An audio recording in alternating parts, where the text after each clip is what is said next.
menunjukkan jumlah penghuni pemasyarakatan mencapai 271.679 orang.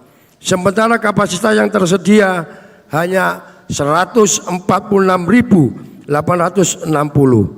Kelebihan penghuni hampir 85%. Pidana alternatif diharapkan mengurangi permasalahan over kapasitas ini.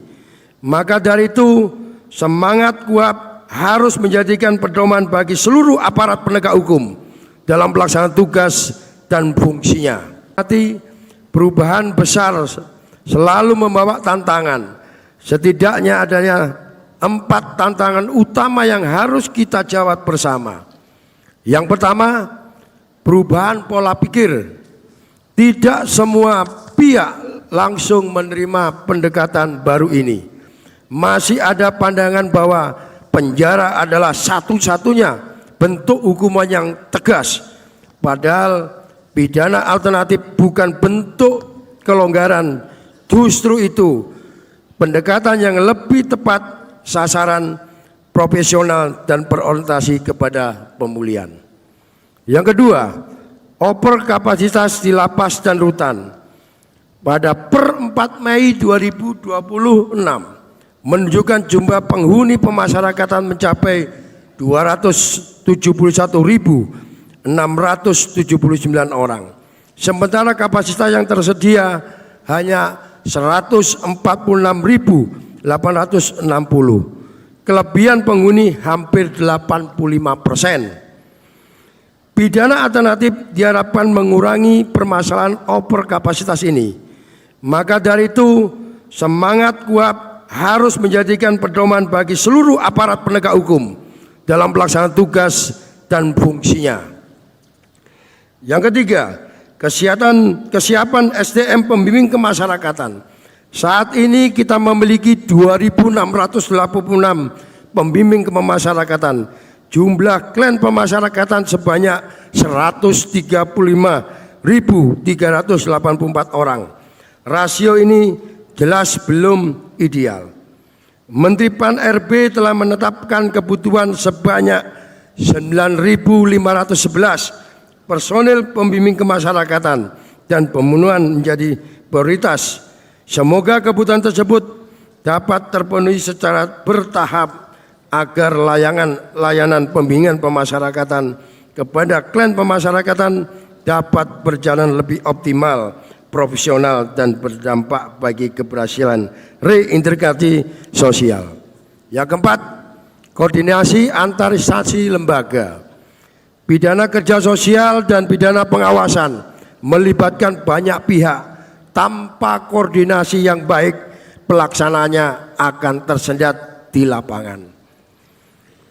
Strategi dan arah kebijakan. Untuk menjawab tantangan tersebut, Direktorat Jenderal Pemasyarakatan sudah menyiapkan 4 arahan kebijakan utama. Yang pertama, peningkatan kualitas bimbingan berbasis pemulihan. Pembinaan harus lebih dari sekedar formalitas. Kita perlu menilai risiko dan kebutuhan setiap warga binaan secara individual. Merancang program yang relevan dan menerapkan pendekatan restoratif dan setiap tahapan yang memungkinkan bimbingan kemasyarakatan memegang peran kunci dari asesmen awal, pendampingan, mediasi, hingga evaluasi perkembangan klien. Yang kedua, penguatan reintegrasi sosial.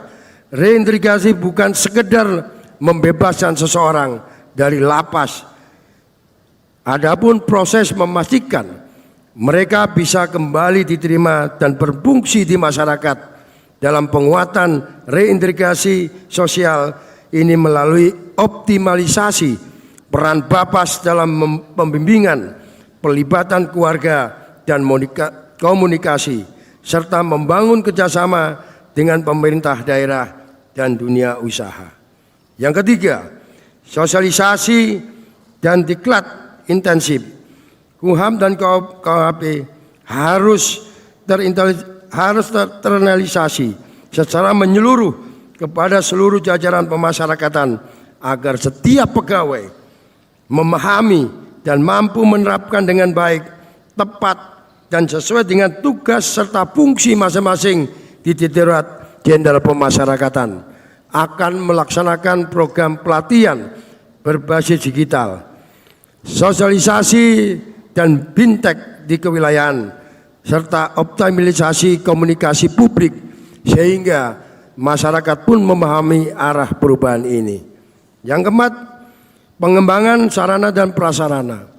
Saat ini baru ada 94 Bapas seluruh Indonesia, sedangkan kebutuhan ideal yaitu sebanyak 514 Bapas. Sebagaimana langkah-langkah strategis, Direktorat Jenderal Pemasyarakatan telah membentuk 291 pos Bapas di seluruh wilayah dengan tujuan pembentukan pos Bapas ini adalah memperluas jangkauan layanan agar masyarakat dapat memperoleh layanan yang lebih dekat, mudah diakses oleh masyarakat, serta dukungan terhadap implementasi KUHP dan KUHP baru. Kedepan akan diprogramkan pembangunan 100 Bapas baru dalam periode 2025 hingga 2029. KUHP dan KUHP yang baru adalah kesempatan besar, momentum untuk membangun sistem pembinaan yang lebih adil, lebih manusiawi, dan lebih efektif. Pemasyarakatan berada posisi yang sangat strategi dalam perubahan ini. Peran pemasyarakatan tidak hanya berada pada tahap akhir melahirkan pidana, tetap juga hadir dalam penyusunan litmas, pemberian pertimbangan profesional, pembimbingan, pengawasan, pembinaan, serta reintegrasi sosial. Keberhasilan implementasi KUHP dan KUHP baru memerlukan kerjasama, diperlukan perubahan pola pikir, penguatan sumber daya manusia, pengembangan sarana dan prasarana, penyusunan pedoman operasional, serta koordinasi antar instansi penegak hukum dan pemangku kepentingan terkait. Semoga seminar nasional pemasyarakatan ini memperkuat kesamaan, persepsi, membangun sinergi, dan menghasilkan pemikiran yang konstruktif bagi terwujudnya sistem pemasyarakatan yang lebih modern, humanis, akuntabel, berdampak nyata bagi masyarakat. Demikian yang dapat kami sampaikan. Terima kasih. Saya akhiri. Wassalamualaikum warahmatullahi wabarakatuh.